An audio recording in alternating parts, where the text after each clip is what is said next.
Hello. Hello there. Hi, my name is Benjamin Kisaku, and in this video, I'll be walking through my Python solution for the grain storage bins data cleaning assignment. So I'm going to show the steps that I took to load, clean, analyze, and export the different data sets using Pandas, NumPy, and OpenPy Excel. So I have my computer in front of me. So the first thing that I did is import the required packages that include Pandas.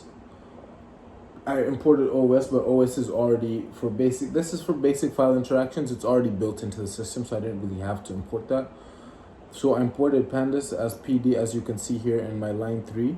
Then I imported NumPy as NP. I had already installed these packages, so I did not really have to do anything else after that. I imported OpenPy Excel as well for handling Excel documents and Excel files. So this prepares the environment for the rest of the project, basically. So in step 2 here, I loaded the data set into the data frame using bins equals PD read Excel. And yeah, so I asked it to display the confirmation as well as the first few rows right there. So I printed the data set loaded successfully along with the first 5 rows to verify that the file was imported successfully. So here on step 3, I printed out the data set info using imp.info and yeah, closing quotation marks right there. So what this basically does is it allows me to check the data types, non-null counts, and overall structures of the data set. And then I use describe to generate summary statistics for the numeric columns such as mean, standard deviation, minimums, and maximums. Yeah, so that is what we're doing over here.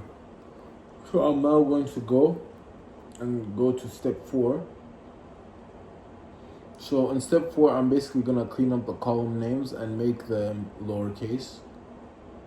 So I used this code right here. I converted all the columns names to lowercase and ensured consistency and avoided case-sensitive errors later in the analysis that we are going to make. Step 5 here, I duplicated the duplicate rows. This is what was happening, keep in mind.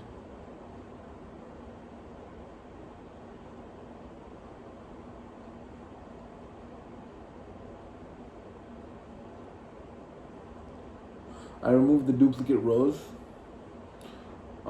using drop underscore duplicates, and after that I printed how many rows remained, confirming that the dataset no longer contained any repeated records.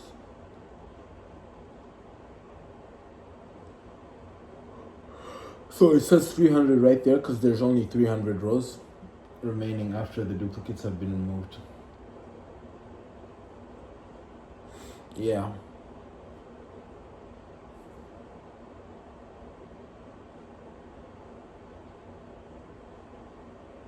So in step 6, I'm handling the missing values. I replaced all missing values with blank strings, and this prepares the dataset for further numeric imputation. That's in step 6 right there. So in step 7, I imputed numeric missing data. I selected only the numeric columns using select D types. And for each numeric column, I converted blank strings back to NaN, then filled missing values with each column's mean. This ensures the dataset stays complete without losing rows due to missing data. Yes. So in part 8 here, I created a new column for standard bushels with that code as you can see right here.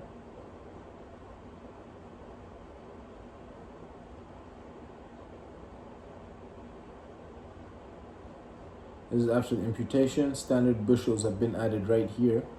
So that's the section right there.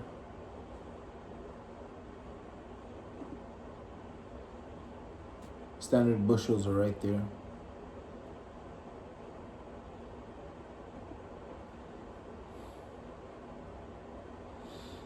Converts the volume to standard bushels, and I rounded the values to the nearest whole number and previewed the first few rows.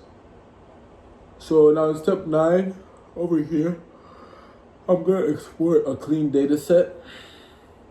as bins data clean.xlsx without including the index column.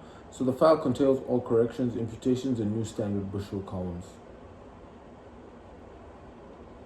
Step 10. The summary statistics for continuous variables are included, and I created a second data set called bins continuous right there. That's in step 11, bins continuous, yes. So on step 11, after doing all that, I used a single command to calculate how many bins fall into each product category. So this quickly shows the distribution of products like premium, elite, basic, and intermediate.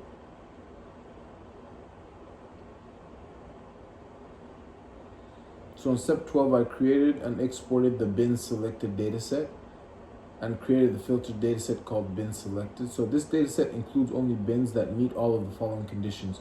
Product type, elite, as you can see here. Diameter in feet is more than 25, greater than 25. Standard bushels less than or equal to 42,000. The dryer, yes. Warranty extended. So then I printed the preview of these rows and exported the final file as bin selected XLX6. Thank you.